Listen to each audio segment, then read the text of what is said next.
पहले क्वेश्चन की बात करें दोस्तों तो तंबाकू में पाया जाने वाला रसायन है, 4 ऑप्शन है आपके पास, बताना है कि जो तंबाकू में कौन सा रसायन पाया जाता है। तो राइट आंसर की बात करें दोस्तों, इसका राइट आंसर हो जाएगा ऑप्शन नंबर बी यानी निकोटीन।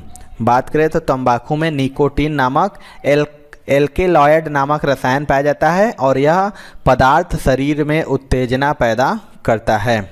अगला क्वेश्चन देख लेते हैं दोस्तों, प्रोटीन क्या है, आपको बताना है कि प्रोटीन इनमें से क्या है। तो इसका राइट आंसर हो जाएगा दोस्तों ऑप्शन नंबर ए यानी पॉलीपेप्टाइड। बात करें तो प्रोटीन मुख्यतः पॉलीपेप्टाइड होता है और प्रोटीन का निर्माण अमीनो अम्लों से मिलकर होता है और अमीनो अम्ल एक दूसरे से पेप्टाइड बंध द्वारा जुड़े रहते हैं दोस्तों। चलिए दोस्तों अगला क्वेश्चन देख लेते हैं, कौन सा विटामिन यकृत में संचित किया जा सकता है। मोस्ट इंपॉर्टेंट है, आपको बताना है कि इनमें से कौन सा विटामिन है जो यकृत में संचित किया जा सकता है। इसका राइट आंसर हो जाएगा दोस्तों ऑप्शन नंबर ए यानी विटामिन ए। विटामिन ए जो कि यकृत कोशिकाओं में मुख्यतः विटामिन ए संचित होता है और कुछ मात्रा में विटामिन डी का संचय भी यकृत में होता है। अगला क्वेश्चन देख लेते हैं दोस्तों, सामान्य मूत्र में विद्यमान ग्लूकोज का प्रतिशत कितना है। आपको बताना है कि जो सामान्य मूत्र होता है उसमें ग्लूकोज का प्रतिशत कितना है। Most important and most repeated question है दोस्तों। तो इसका जो राइट आंसर हो जाएगा दोस्तों ऑप्शन नंबर डी हो जाएगा यानी 0%। आपको बता दें कि नेफ्रॉन या वृक्क नलिका या मूत्र नलिका में रुधिर से छनकर आए जल व शेष पदार्थ के मिश्रण को मूत्र कहते हैं दोस्तों। और बता दें कि सामान्य मूत्र में ग्लूकोज की जो मात्रा होती है वह 0 से 0.015% के बीच पाई जाती है। अगला क्वेश्चन देख लेते हैं, निम्नलिखित में से किस विटामिन की कमी के कारण मसूड़ों से रक्त आता है और दांत हिलने लगता है। यानी मसूड़ों से ब्लड जो रक्त आता है और दांत हिलने लगता है। इसका राइट आंसर हो जाएगा दोस्तों ऑप्शन नंबर सी हो जाएगा यानी विटामिन सी। बात करें विटामिन सी तो जिसका नाम है, रासायनिक नाम है एस्कॉर्बिक एसिड और इसकी कमी से रक्त स्राव की प्रवृत्ति बढ़ जाती है और मसूड़ों से खून बहने लगता है तथा दांत हिलने लगते हैं। दूध में होते हैं, आपको बताना है कि दूध में क्या पाया जाता है। तो इसका राइट आंसर हो जाएगा दोस्तों ऑप्शन नंबर ई यानी उपरोक्त सभी। बात करें दूध की तो दूध में दोस्तों कार्बोहाइड्रेट हो गया, प्रोटीन हो गया, वसा हो गया, कैल्शियम हो गया, इसके साथ साथ लगभग सभी पोषक तत्व पाए जाते हैं और दूध को पूर्ण खाद्य पदार्थ की संज्ञा भी दी जाती है। अगला क्वेश्चन देख लेते हैं दोस्तों, वह अंग जो मानव शरीर में पित्त उत्पन्न करता है। बताना है कि इनमें से कौन सा अंग है जो मानव शरीर में पित्त उत्पन्न करता है। जिसका राइट आंसर हो जाएगा ऑप्शन नंबर बी यानी यकृत, लीवर, जो कि पित्त का स्त्राव करता है तथा यकृत द्वारा स्त्रावित पित्त पित्ताशय में एकत्र होता है और पित्त जो कि हल्के पीले रंग का एक क्षारीय द्रव है। अगर इसके पीएच मान की बात करें दोस्तों 7.35 से 7.45 होता है। चलिए दोस्तों अगला क्वेश्चन देख लेते हैं, नेत्र गोलक किस सेट द्वारा चालित होता है। आपको बताना है कि जो नेत्र गोलक होता है वो किस सेट द्वारा चालित होता है। इसका राइट आंसर हो जाएगा ऑप्शन नंबर बी यानी 6 मांसपेशियों के। नेत्र गोलक जो कि 6 मांसपेशियों के सेट द्वारा संचालित होता है। नेत्र गोलक नेत्रकोटक में स्थित होता है और यह सीलियों, क्रिस्टलीय लेंस, काचाभ पिंड और नेत्रोद से बना होता है। अगला तो आप इस वीडियो का पीडीएफ डाउनलोड कर सकते हैं। हमारा ऑफिशियल जो स्टडी हिंदी मोबाइल एप्लीकेशन है इसको डाउनलोड कर लीजिएगा प्ले स्टोर पे आप सर्च करके, या फिर आप पीडीएफ ले सकते हैं। ये जो व्हाट्सअप नंबर है इस पे भी आप अगर अपना नाम लिख के और ग्रुप डी लिख के भेज देंगे तभी भी आपको एप्लीकेशन का लिंक मिल जाएगा। यहाँ देखिए क्लास पीडीएफ का जो सेक्शन है यहीं पे आपको सारे पीडीएफ अवेलेबल हो जाएंगे। एंड दोस्तों आपका एग्जामिनेशन बहुत कम दिन बचा है, 17 अगस्त एग्जामिनेशन है। तो यहाँ पे complete expected test series launch की जा चुकी है जो टीसीएस बेस्ड परीक्षा पे आधारित है। तो अभी भी आपको डेली बेसिस पे दोस्तों मॉक टेस्ट लगाने हैं। 100 प्रश्नों की टोटल आपको यहाँ पे सेट मिलने वाले हैं और सभी के सभी टेस्ट और पीडीएफ सोल्यूशन के साथ दिए जा रहे हैं। तो फटाफट जाके इसको ले लीजिए और अगर आप चाहें तो सेपरेट टेस्ट भी दे सकते हैं, लेकिन साइंस का देखिए जैसे 100 प्रश्न का 100 सेट दिए गए हैं, आपके जीके जीएस के 100 सेट दिए गए हैं, रीजनिंग के 51 सेट दिए गए हैं। ये सारे टेस्ट सीरीज आपको एप्लीकेशन पे मिल जाएंगे और यहीं पे आप पीडीएफ भी डाउनलोड कर सकते हैं, PDF, e notes, test series, सारी चीजें। तो एप्लीकेशन डाउनलोड कर लीजिएगा, डिस्क्रिप्शन बॉक्स में लिंक है, या फिर यहाँ पे आप मैसेज भी कर सकते हैं व्हाट्सएप पे अपना नाम लिख के, तभी भी आपको लिंक मिल जाएगा। क्वेश्चन देख लेते हैं दोस्तों। सामान्य व्यक्ति की सामर्थ्य होती है, आपको बताना है कि जो सामान्य व्यक्ति की सामर्थ्य कितनी होती है। तो इसका राइट आंसर हो जाएगा ऑप्शन नंबर बी, यानी 0.05 से 0.1 अश्वशक्ति। यह एक सामान्य व्यक्ति की सामर्थ्य होती है।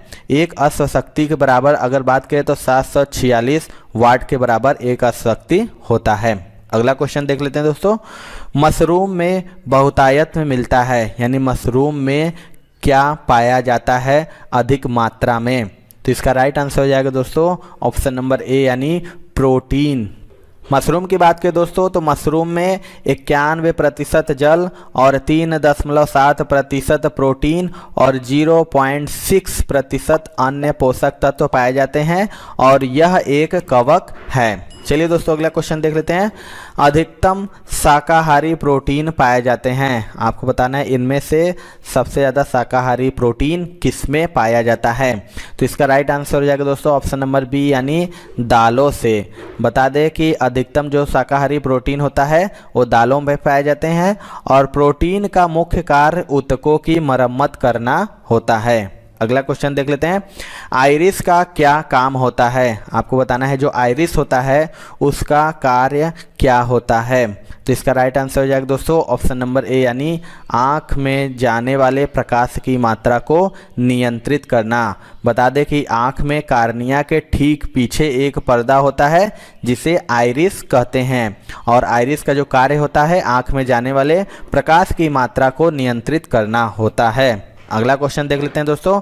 निम्न में से कौन सा एक मानव नेत्र का भाग नहीं है, आपको बताना है इनमें से कौन सा एक मानव नेत्र का भाग नहीं है। तो इसका राइट आंसर हो जाएगा दोस्तों ऑप्शन नंबर ए, यानी फीमर। फीमर जो कि मानव नेत्र का भाग नहीं है। फीमर की बात करें तो यह मानव शरीर की सबसे बड़ी हड्डी है और यह मानव जांघ की हड्डी है, जबकि आइरिस हो गया, प्यूपिल हो गया, रेटिना हो गया, यह मानव नेत्र के भाग हैं। अगला क्वेश्चन देख लेते हैं दोस्तों। किस मानव अंग में सर्वाधिक कोलेस्ट्रॉल उत्पादित होता है, आपको बताना है कि कौन सा मानव अंग में सर्वाधिक कोलेस्ट्रॉल उत्पादित होता है। तो इसका राइट आंसर हो जाएगा दोस्तों ऑप्शन नंबर ए, यानी यकृत, यानी लीवर में। कोलेस्ट्रॉल का सर्वाधिक जो उत्पादन होता है वो यकृत में होता है और यकृत से पित्त स्रावित होता है। पित्त में कोलेस्ट्रॉल, लिथाइन आदि पदार्थ पाए जाते हैं। चलिए दोस्तों अगला क्वेश्चन देख लेते हैं। निम्नलिखित में से कौन सी किरणें आँखों से नहीं देखी जा सकती है। मोस्ट इंपॉर्टेंट है, आपको बताना है कि कौन सी किरण है जो आँखों के द्वारा नहीं देखी जा सकती है। तो इसका राइट आंसर हो जाएगा ऑप्शन नंबर डी, यानी उपर्युक्त सभी, यानी पराबैंगनी किरण, गामा किरण और अरक किरण, ये तीनों किरणें आँखों से नहीं देखी जा सकती हैं। अगला क्वेश्चन देख लेते हैं दोस्तों। अच्छे स्वास्थ्य के लिए निम्न में से किसकी छोटी मात्रा में आवश्यकता होती है, आपको बताना है कि अच्छे स्वास्थ्य के लिए इनमें से किसकी एक छोटी सी मात्रा की आवश्यकता होती है। तो इसका राइट आंसर हो जाएगा दोस्तों ऑप्शन नंबर सी, यानी मिनरल्स, खनिज की। शरीर में लगभग 20 खनिज लवणों के तत्व पाए जाते हैं और उनकी अल्प मात्रा मानव के अच्छे स्वास्थ्य के लिए आवश्यक होती है। अगला क्वेश्चन देख लेते हैं। मनुष्य नेत्र की मोतियाबिंद की शल्य क्रिया में शल्य चिकित्सक किसे हटाता है, आपको बताना है कि जो मनुष्य के नेत्र की मोतियाबिंद की शल्य क्रिया में शल्य चिकित्सक जो होता है वो किसे हटाता है। मोस्ट इंपॉर्टेंट है क्वेश्चन है दोस्तों। तो इसका राइट आंसर हो जाएगा दोस्तों ऑप्शन नंबर सी, यानी लेंस को। आपको बता दें कि मोतियाबिंद की शल्य क्रिया में चिकित्सक संक्रमित लेंस को हटाकर चश्मा लगा देता है और इस रोग में लेंस की पारदर्शक क्षमता समाप्त हो जाती है। अगला क्वेश्चन देख लेते हैं। ऑप्थेल्मिक संबंधित है, आपको बताना है कि जो ऑप्थेल्मिक है वो इनमें से किस से संबंधित है। तो इसका राइट आंसर हो जाएगा ऑप्शन नंबर डी, यानी आँख से। ऑप्थेल्मिक जो कि आँख और दृष्टि से संबंधित है। अगला क्वेश्चन देख लेते हैं दोस्तों, बेरियम मिल किसके लिए प्रयुक्त होता है? आपको बताना है कि जो बेरियम मिल होता है वो इनमें से किसके लिए प्रयुक्त होता है? राइट आंसर हो जाएगा दोस्तों ऑप्शन नंबर बी यानी पोषक नाल की एक्स किरण। बेरियम मिल जो कि पोषण नाल या पेट के एक्सरे परीक्षण के लिए पूर्व पिलाया जाता है। एक्स किरणों का अच्छा अवशोषण होने के कारण बेरियम मिल पेट के अन्य भागों को स्पष्ट दिखने में मदद करता है। दोस्तों आपके आगामी एग्जामिनेशन जो 17 अगस्त से होने वाले हैं दोस्तों, ग्रुप डी के लिए बहुत सारे इंपॉर्टेंट ई बुक्स मैंने लॉन्च किए हैं। जैसे 500 क्वेश्चन तो सुपर गेस्ट क्वेश्चन दोस्तों यहाँ पे रेडी किया गया है, जो नवीनतम परीक्षा पैटर्न पर आधारित और सभी हल प्रश्नों के साथ है। अगर आपका मैथमेटिक्स लो है तो इन सभी 500 प्रश्नों को लगा डालिए अभी के अभी। ये ई बुक का लिंक आपको डिस्क्रिप्शन बॉक्स में मिल जाएगा। एंड जीके के टॉप 70 टॉपिक, क्योंकि टॉपिक वाइज कवर करना बहुत जरूरी होता है। एग्जामिनेशन से पहले आप पूरा रिवीजन कर डालिए, जितने भी आपके टॉपिक आते हैं उन सभी को इस टॉपिक वाइज में कवर किया गया है। इसका भी लिंक आपको नीचे मिल जाएगा। एंड साइंस के 1000 क्वेश्चन दोस्तों, इनका भी ई बुक रेडी किया गया, जो पिछले 10 सालों से लगातार जीव विज्ञान, रसायन विज्ञान, भौतिक विज्ञान के प्रश्न बार बार रिपीट किए गए हैं। उनके फुल डिटेल के साथ दोस्तों क्वेश्चन इसमें इनबिल्ट किए गए हैं। तो ये भी सभी ग्रुप डी एग्जामिनेशन के लिए बहुत इंपॉर्टेंट ई बुक है। इन सभी का लिंक डिस्क्रिप्शन बॉक्स में है, फटाफट जाके वहां से आप लोग इसको ले लीजिए। अगला क्वेश्चन देख लेते हैं दोस्तों, नेत्रदान में दाता की आंख का कौन सा भाग प्रत्यारोपित किया जाता है? आपको बताना है कि जो नेत्रदान जब होता है तो उसमें आंख का कौन सा भाग प्रत्यारोपित यानी दान किया जाता है? तो इसका राइट आंसर हो जाएगा दोस्तों ऑप्शन नंबर ए यानी कॉर्निया। नेत्रदान में दाता की आंख का कॉर्निया प्रत्यारोपित किया जाता है। अगला क्वेश्चन देख लेते हैं दोस्तों, हाइजीन विज्ञान क्या है? आपको बताना है जो हाइजीन विज्ञान है वो इनमें से क्या है? तो इसका राइट आंसर हो जाएगा ऑप्शन नंबर डी यानी स्वच्छता का। हाइजीन यानी स्वच्छता का विज्ञान होता है। अगला क्वेश्चन देख लेते हैं दोस्तों, निम्नलिखित में से शरीर की द्वितीय सबसे बड़ी ग्रंथि कौन सी है? आपको बताना है कि जो शरीर की द्वितीय सबसे बड़ी ग्रंथि कौन सी है? तो इसका राइट आंसर हो जाएगा दोस्तों ऑप्शन नंबर डी यानी अग्न्याशय यानी पैंक्रियाज। शरीर की अगर सबसे बड़ी ग्रंथि की बात करें दोस्तों तो हो जाता है यकृत यानी लीवर, और दूसरी सबसे बड़ी ग्रंथि अग्न्याशय यानी पैंक्रियाज है, और ये दोनों अंग पाचन तंत्र के भाग होते हैं। अगला क्वेश्चन देख लेते हैं दोस्तों, मानव शरीर में भोजन के पाचन के संदर्भ में लाइपेज का स्त्राव कहाँ होता है? आपको बताना है कि मानव शरीर में भोजन के पाचन के संदर्भ में लाइपेज का स्त्राव कहाँ पर होता है? तो इसका राइट आंसर हो जाएगा दोस्तों ऑप्शन नंबर सी यानी अग्न्याशय यानी पैंक्रियाज। लाइपेज आमाशय तथा अग्न्याशय दोनों से स्त्रावित होता है, लेकिन यह मुख्यतः अग्न्याशय से स्त्रावित होता है। अगला क्वेश्चन देख लेते हैं दोस्तों, ग्रसिका एक नली है जो कि कहलाती है? आपको बताना है कि ग्रसिका एक नली है जो क्या कहलाती है? तो इसका राइट आंसर हो जाएगा दोस्तों ऑप्शन नंबर ए यानी आहार नली। ग्रसिका या ग्रॉस नली आहार नाल का एक भाग होती है, और यह आहार नाल का अगला हिस्सा होती है जो मुखग्रासन गुहिका के ठीक नीचे वाला भाग है। अगला क्वेश्चन देख लेते हैं दोस्तों, प्रौढ़ों में 4 प्रकार के दांत हैं, इन चारों में नुकीला एवं मूल वाला दांत क्या कहलाता है? आपको बताना है कि जो प्रौढ़ होते हैं उनमें 4 प्रकार के दांतों में चारों में नुकीला एवं मूल वाला दांत क्या कहलाता है? तो इसका राइट आंसर हो जाएगा ऑप्शन नंबर सी यानी रदनक।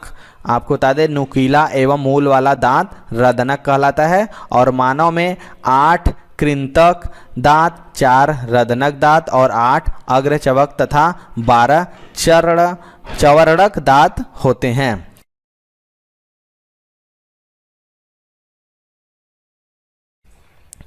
सबसे पहला क्वेश्चन है दोस्तों, किसी गैस की आंतरिक ऊर्जा तापक्रम का एक फलन है, यह कथन किसका है? मोस्ट इंपॉर्टेंट क्वेश्चन है दोस्तों, आपको बताना है कि किसी गैस की आंतरिक ऊर्जा तापक्रम का एक फलन है, यह किसके द्वारा कहा गया है? तो इसका राइट आंसर हो जाएगा दोस्तों ऑप्शन नंबर ए यानी चार्ल्स के नियम का। आपको बता दें कि गैसों की आंतरिक ऊर्जा तापक्रम का फलन है, क्योंकि ताप परिवर्तन से गैसों की आंतरिक ऊर्जा में परिवर्तन होने लगता है, और यदि ताप घटता है तो गैसों का आयतन भी घटने लगता है। अगला क्वेश्चन देखते हैं दोस्तों, एक कृष्णिका उत्सर्जित करता है। आपको बताना है कि जो एक कृष्णिका होती है वो इनमें से किसको उत्सर्जित करता है? तो राइट आंसर हो जाएगा ऑप्शन नंबर ए यानी सभी तरंग दैर्ध्य का विकिरण। आपको बता दें किसी ऊष्मा स्रोत की उत्सर्जन क्षमता किसी ताप पर उसके प्रति एकांक तल से प्रति एकांक समय में उत्सर्जित विकिरण ऊर्जा से मापी जाती है और प्रायः यह पाया जाता है कि चमकदार व श्वेत तल से ऊष्मीय विकिरण का उत्सर्जन बहुत कम होता है। अगला क्वेश्चन देखते हैं दोस्तों। 100 डिग्री सेल्सियस पर पानी की अपेक्षा सामान्य तापमान पर भाप से अधिक गंभीर जलन होती है, क्यों? आपको बताना है इसका राइट आंसर क्या होगा। तो इसका राइट आंसर हो जाएगा दोस्तों ऑप्शन नंबर डी, यानी भाप अधिक ऊष्मा प्रदान कर सकती है। आपको बता दें कि 100 डिग्री सेल्सियस पर पानी की अपेक्षा समान तापमान पर भाप से अधिक गंभीर जलन होती है, क्योंकि भाप की गुप्त ऊष्मा पानी की गुप्त ऊष्मा से अधिक होती है। अगला क्वेश्चन देखते हैं दोस्तों। ठंडे देशों में सर्दियों में कारों के रेडिएटर्स में पानी में एथिलीन ग्लाइकोल मिलाया जाता है, इसका परिणाम क्या है? तो इसका राइट आंसर हो जाएगा दोस्तों ऑप्शन नंबर डी, यानी जमाव बिंदु को नीचा करना। आपको बता दें कि एथिलीन ग्लाइकोल एक एंटी फ्रीज पदार्थ है और इसे ठंडे देशों में सर्दियों में कारों के रेडिएटर्स में पानी के साथ मिलाया जाता है और ये हिमांक को कम करने के साथ जल के क्वथनांक में वृद्धि में भी मदद करता है। अगला क्वेश्चन देखते हैं दोस्तों। एक बंद पात्र को आरंभ में खाली किया जाता है और तब उसमें एक समान दर पर वाष्प भरी जाती है, तो पात्र में दबाव क्या होगा? इसका बताना है, इसका राइट आंसर क्या होगा। तो राइट आंसर हो जाएगा दोस्तों ऑप्शन नंबर सी, यानी पहले बढ़ता है तब स्थिर हो जाता है। यानी एक बंद पात्र को आरंभ में खाली करके उसमें एक समान दर पर वाष्प भरने पर पात्र में दबाव पहले बढ़ता है और तब स्थिर हो जाता है। चलिए दोस्तों आगे देख लेते हैं। किसी पदार्थ को एक अवस्था से दूसरी अवस्था में कैसे परिवर्तित किया जाता है? मोस्ट इम्पॉर्टेंट आपको बताना है कि इनमें से किसी पदार्थ को एक अवस्था से दूसरी अवस्था में कैसे परिवर्तित किया जाता है। तो राइट आंसर हो जाएगा ऑप्शन नंबर सी, यानी ऊष्मीय ऊर्जा को अवशोषित और विकृत कर। पदार्थ का अवस्था परिवर्तन जो कि एक स्थिर ताप पर होता है और इस क्रिया में ऊष्मा का स्थानांतरण होता है, जैसे बर्फ का पिघलना। इस क्रिया में बर्फ द्वारा अपने गलनांक पर ऊष्मा बाह्य वातावरण से अवशोषित की जाती है। अगला क्वेश्चन देख लेते हैं। प्रकाश के लिए निम्नलिखित कथनों में से कौन सा गलत है? आपको बताना है इनमें से प्रकाश के लिए कौन सा कथन गलत है। तो राइट आंसर बात करें दोस्तों, इसका राइट आंसर हो जाएगा ऑप्शन नंबर सी, यानी वह निर्वात में से नहीं गुजर सकता है। आपको बता दें प्रकाश के चलने के लिए माध्यम की आवश्यकता नहीं होती है, अतः यह निर्वात में भी गुजर सकता है और निर्वात में प्रकाश की जो अधिकतम चाल होती है वो होती है 3 × 10⁸ मीटर प्रति सेकेंड। अगला क्वेश्चन देख लेते हैं दोस्तों। प्रकाशीय गेज निम्नलिखित सिद्धांत पर कार्य करता है। आपको बताएं जो प्रकाशीय गेज होता है वो किस सिद्धांत पर कार्य करता है? तो इसका राइट आंसर हो जाएगा दोस्तों ऑप्शन नंबर ए, यानी परावर्तन पर, यानी रिफ्लेक्शन पर। प्रकाशीय गेज परावर्तन के सिद्धांत पर कार्य करता है और प्रकाश के चिकने पृष्ठ से टकराकर लौटने की घटना को परावर्तन कहते हैं। अगला क्वेश्चन देख लेते हैं दोस्तों। जब प्रकाश की कोई किरण प्रकाशतः सघन माध्यम से विरल माध्यम की तरफ जाती है तो वह, आपको बताना है इसका राइट आंसर क्या होगा। तो इसका राइट आंसर हो जाएगा दोस्तों ऑप्शन नंबर सी, यानी नॉर्मल से दूर मुड़ती है। आपको बता दें जब प्रकाश की कोई किरण एक माध्यम से दूसरे माध्यम में जाती है तो वह अभिलंब से एक तरफ झुक जाती है और इसी को अपवर्तन कहते हैं। अगला क्वेश्चन देख लेते हैं। सूखा बालू चमकीला क्यों दिखाई देता है जबकि गीला बालू धूतिहीन होता है? राइट आंसर की बात करो क्या हो जाएगा? इसके राइट आंसर की बात करें दोस्तों, इसका राइट आंसर हो जाएगा ऑप्शन नंबर बी, यानी इसका कारण परावर्तन है। आपको बता दें कि सूखे बालू पर पड़ने वाली किरणें परावर्तित होती हैं जिससे यह चमकीला दिखाई देता है, जबकि गीला बालू प्रकाश किरणों को अवशोषित कर लेती हैं, अतः यह धूतिहीन होता है।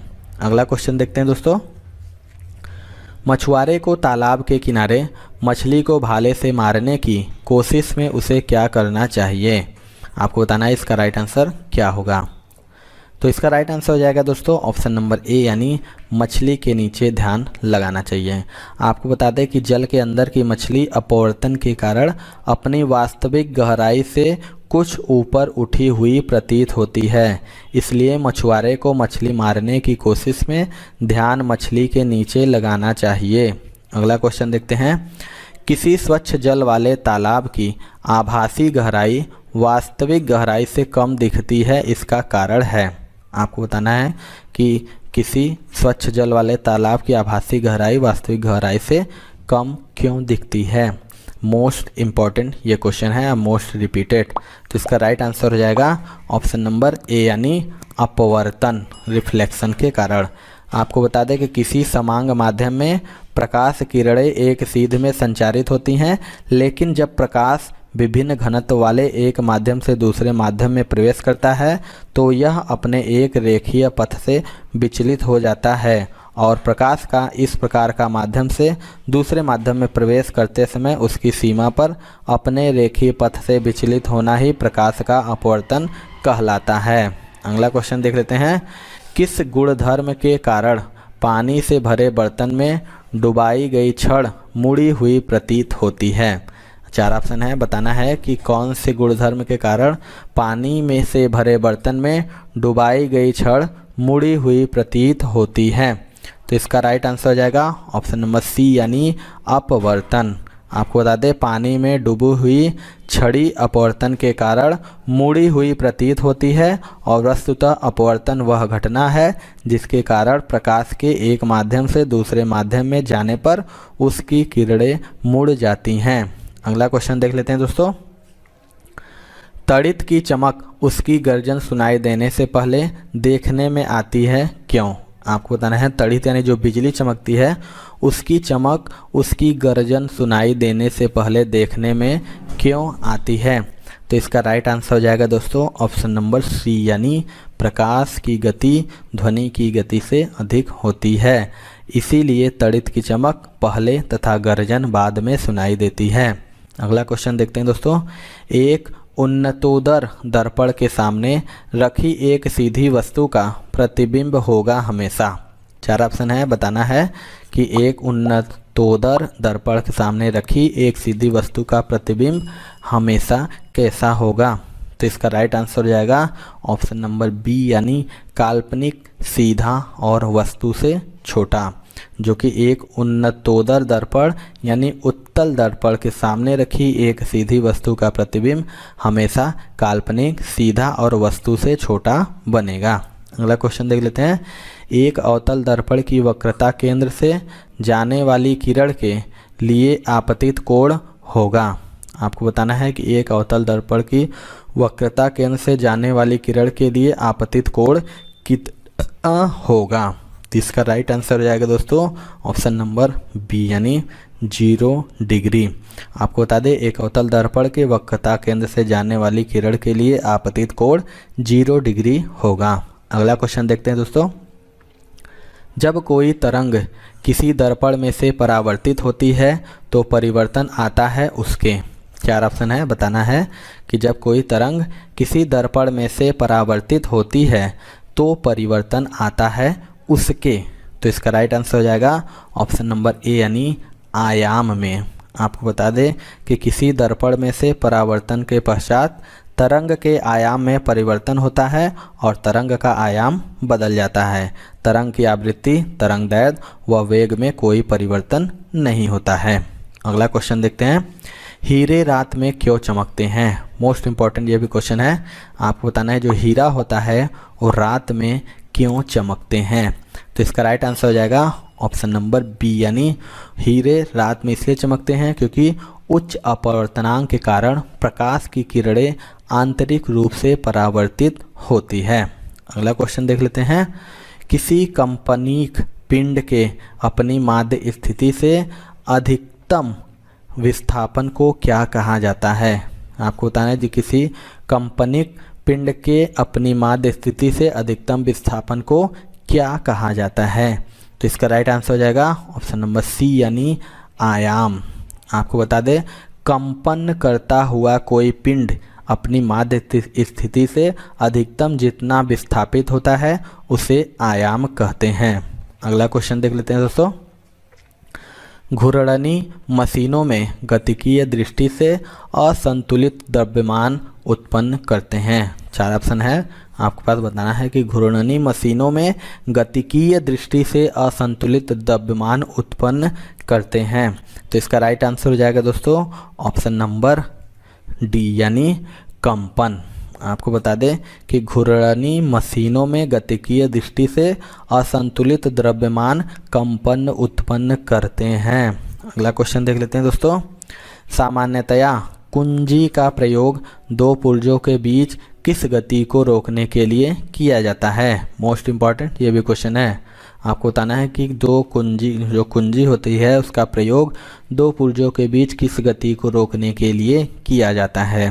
तो राइट आंसर हो जाएगा ऑप्शन नंबर सी यानी घूर्णन, रोटेशन। कुंजी का जो प्रयोग होता है वो दो पुर्जों के बीच घूर्णन गति को रोकने के लिए किया जाता है, क्योंकि कुंजी का प्रयोग किसी मशीन को एक स्थान पर बंद करने के लिए किया जाता है जो कि घूर्णन गति को रोकने का कार्य करता है। चलिए दोस्तों अगला क्वेश्चन देखते हैं। मशीन आदि के किसी भी अवयव की श्रांति आयु को सुधारा जा सकता है। आपको बताना है इसका राइट आंसर क्या होगा। मशीन आदि के किसी भी अवयव को श्रांति आयु को सुधारा जा सकता है। तो इसका राइट आंसर हो जाएगा दोस्तों ऑप्शन नंबर ए यानी शॉर्ट पनिंग करके, यानी श्रांति आयु को शॉर्ट पनिंग करके सुधारा जा सकता है। अगला क्वेश्चन देख लेते हैं दोस्तों। सूक्ष्मदर्शी किसके अध्ययन के लिए प्रयुक्त होता है? मोस्ट इम्पॉर्टेंट ये क्वेश्चन है। आपको बताना है जो सूक्ष्मदर्शी होता है वो किसके अध्ययन के लिए प्रयुक्त होता है। तो राइट आंसर हो जाएगा ऑप्शन नंबर बी यानी छोटी वस्तुओं। सूक्ष्मदर्शी का जो प्रयोग होता है छोटी वस्तुओं के अध्ययन के लिए किया जाता है और सरल सूक्ष्मदर्शी में कम फोकस दूरी का उत्तल लेंस लगा होता है। अगला क्वेश्चन देखते हैं। सूक्ष्मदर्शी का आविष्कार किसने किया? मोस्ट इम्पॉर्टेंट क्वेश्चन है दोस्तों। आपको बताना है जो सूक्ष्मदर्शी है उसका आविष्कार किसने किया। तो राइट आंसर हो जाएगा दोस्तों ऑप्शन नंबर डी यानी जेड जॉनसन ने। सूक्ष्म वस्तुओं को स्पष्ट रूप से देखने के लिए सूक्ष्मदर्शी का उपयोग किया जाता है और इसका आविष्कार जेड जॉनसन ने किया था। अगला क्वेश्चन देख लेते हैं दोस्तों। दूर की वस्तुओं को देखने के लिए किस उपकरण का प्रयोग किया जाता है? मोस्ट इम्पॉर्टेंट ये भी क्वेश्चन है दोस्तों। आपको बताना है कि दूर की वस्तुओं को देखने के लिए किस उपकरण का प्रयोग किया जाता है। तो इसका राइट आंसर हो जाएगा ऑप्शन नंबर डी यानी बाइनोकुलर या दूरबीन। बता दें कि जो बाइनोकुलर दूरबीन की सहायता से दूर की वस्तुओं को देखा जाता है और इस उपकरण में प्रकाश एक समकोणीय प्रिज्म के द्वारा 2 बार परावर्तित होती है।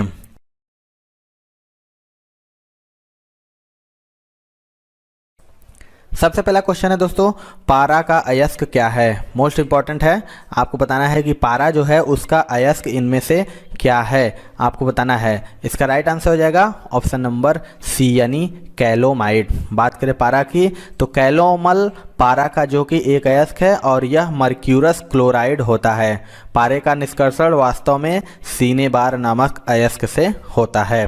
अगला क्वेश्चन देखते हैं दोस्तों। एल्यूमिनियम कास्टिक सोडा में किसकी रचना के कारण विलेय होता है? बताना है जो एल्यूमिनियम होता है वो कास्टिक सोडा में किसकी रचना के कारण विलेय होता है। तो राइट आंसर हो जाएगा ऑप्शन नंबर बी यानी सोडियम मेटा एल्यूमिनेट। बता दें कि जो एल्यूमिनियम कास्टिक सोडा में सोडियम मेटा एल्यूमिनेट के कारण विलेय होता है और इस अभिक्रिया में हाइड्रोजन गैस निकलती है। अगला क्वेश्चन देख लेते हैं दोस्तों। तार खींचने योग्य सबसे नमनीय धातु है। आपको बताना है कि जो तार खींचने योग्य सबसे नमनीय धातु कौन सी है। तो राइट आंसर होगा ऑप्शन नंबर ए यानी सोना। बता दें कि सोना जो कि धातु वर्धनीय तार खींचने योग्य सबसे नमनीय धातु होती है। चलिए दोस्तों अगला क्वेश्चन देख लेते हैं। अत्यधिक आघातवर्ध्य धातु कौन सा है? मोस्ट इम्पॉर्टेंट है। बताना है इनमें से कौन सा अत्यधिक आघातवर्ध धातु है। तो इसका राइट आंसर हो जाएगा दोस्तों ऑप्शन नंबर डी यानी सोना। सोना जो कि यानी गोल्ड। सोना जो कि सर्वाधिक आघातवर्ध और साथ ही सर्वाधिक सूतन्य धातु है।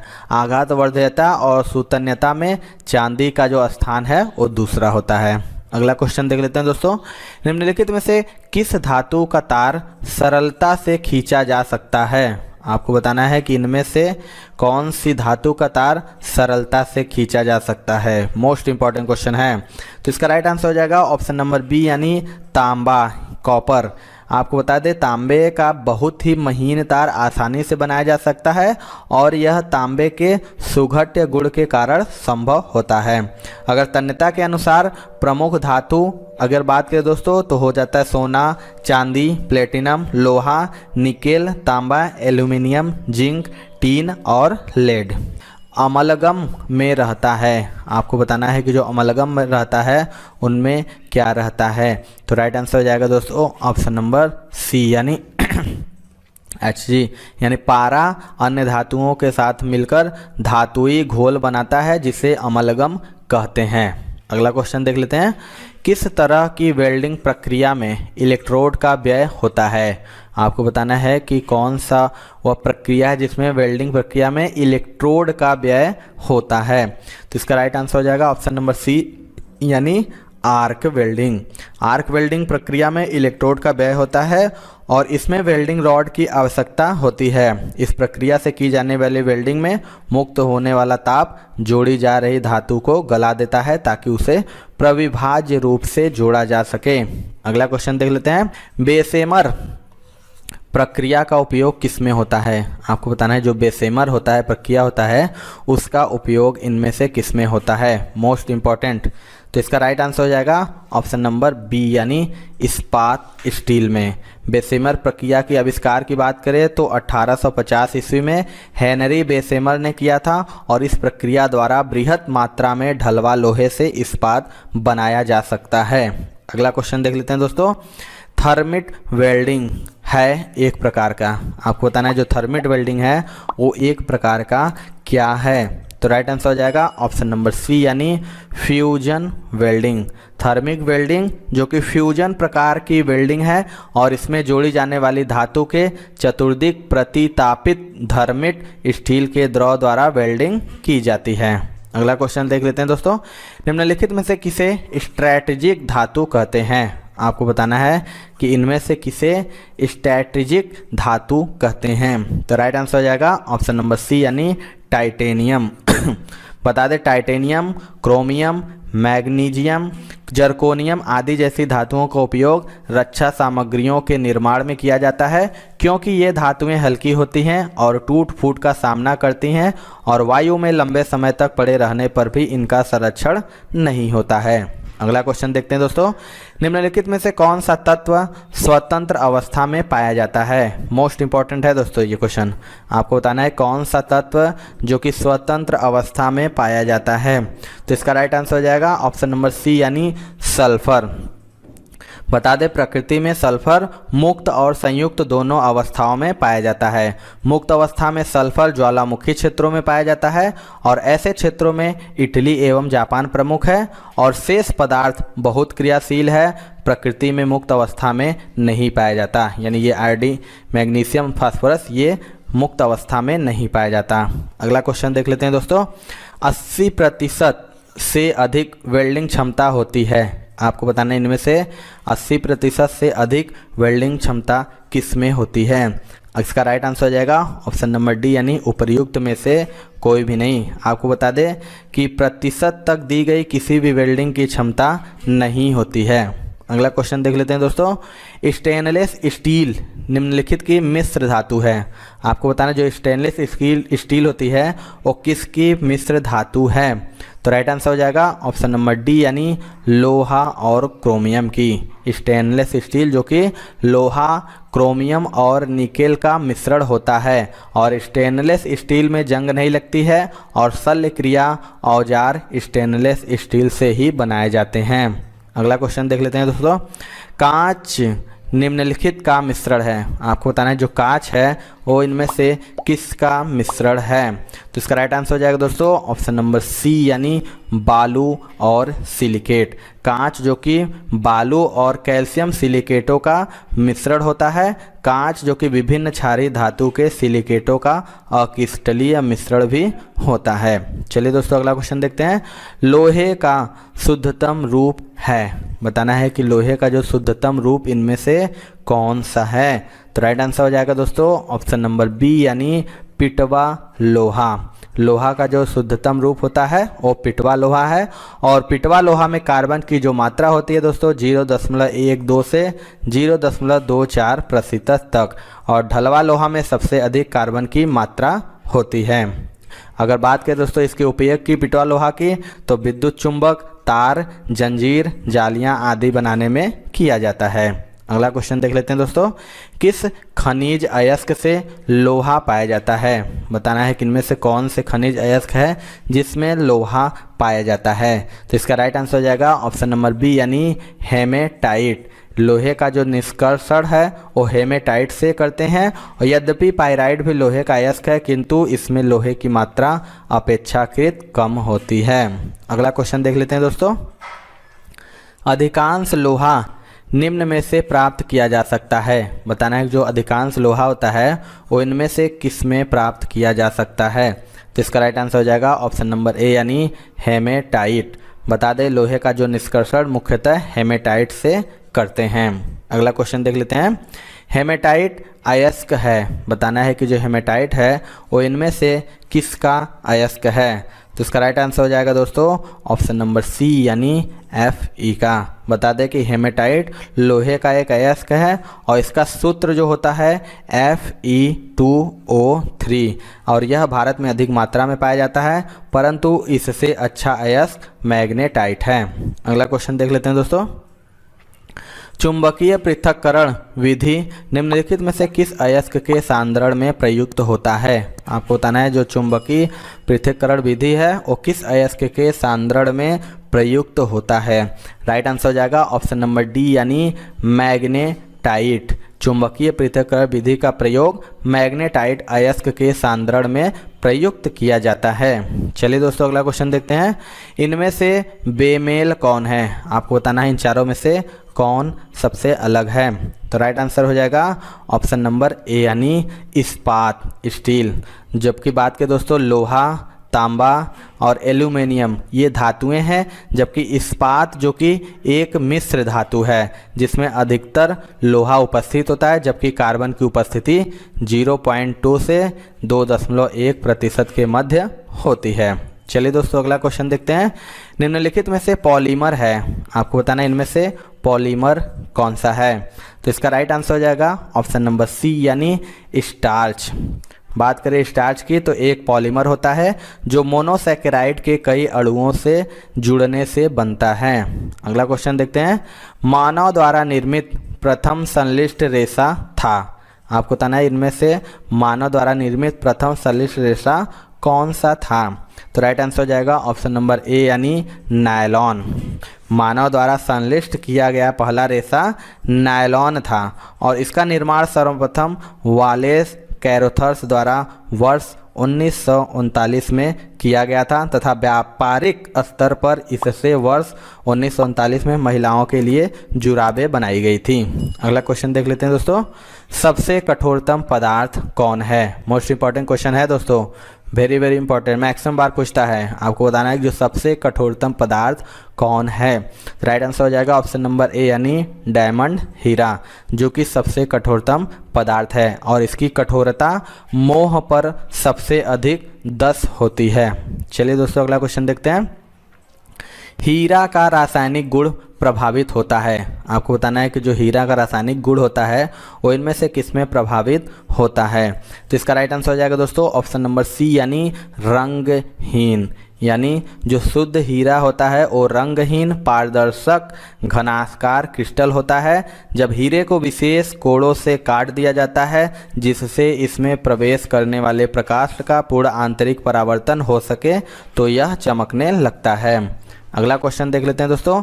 सिलिकॉन कार्बाइड का उपयोग किया जाता है? आपको बताना है जो सिलिकॉन कार्बाइड है उसका उपयोग कहाँ पर किया जाता है? तो राइट आंसर हो जाएगा ऑप्शन नंबर ए यानी बहुमूल्य कठोर वस्तु को काटने में। सिलिकॉन कार्बाइड को कार्बोरेंडम भी कहा जाता है और इसे कृत्रिम हीरा भी कहते हैं क्योंकि यह भी पर्याप्त कठोर होता है और बहुमूल्य कठोर वस्तुओं को काटने में काम आता है। तो ये थी दोस्तों आज की वीडियो। आपको वीडियो कैसा लगा कमेंट सेक्शन में जरूर बताइएगा। वीडियो पसंद आएगा दोस्तों तो एक लाइक जरूर करिएगा। चैनल पे हमारे नए हैं तो चैनल को जरूर सब्सक्राइब कर लीजिएगा क्योंकि हम लगातार आने वाले ग्रुप डी एग्जाम की तैयारी करा रहे हैं। तो मिलते हैं दोस्तों अपने अगले वीडियो में, तब तक के लिए जय हिंद जय भारत।